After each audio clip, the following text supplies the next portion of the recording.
ফেরেশতা বলে মওলা বঙ্গোপসাগরে এত পানি, তোমার এগুলার দিকে নজর নাই?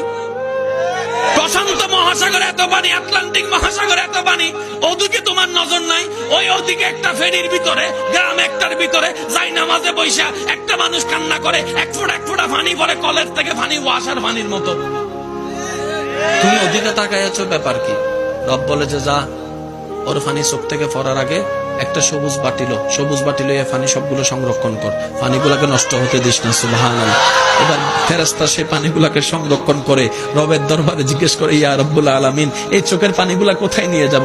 রব্বে করিম বলে, জান্নাতের মধ্যে নিয়ে রাখে যাও, জান্নাতের মধ্যে গিয়ে রেখে দাও, জান্নাতের মধ্যে গিয়ে রেখে যাও। যেদিন আপনি জান্নাতে যাবেন সেদিন আপনার চোখের পানিটা আপনাকে ফেরত দেওয়া হবে। আপনি অবাক হয়ে বলবেন, আমি বন্ধুর জন্য কান্না করেছি, কারো কোনো মনে নাই, বান্ধবীর জন্য কান্না করেছি, সেটা কখনো স্মরণ রাখা হয় নাই, আমি মেয়ে তো গণজন করেছি কান্না, কেউ তো আমার স্মরণ রাখে নাই। মওলা, তোমার জন্য জীবনে 1-2 বার কান্না করেছি, সেই পানিটাও তুমি সংরক্ষণ করে রেখে দিয়েছো।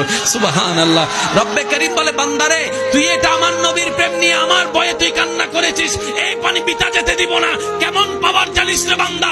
এই 1 ফোঁটা আশেকের চোখের পানি যদি জাহান্নামের আগুনের মধ্যে দেওয়া হয়, ওই জাহান্নাম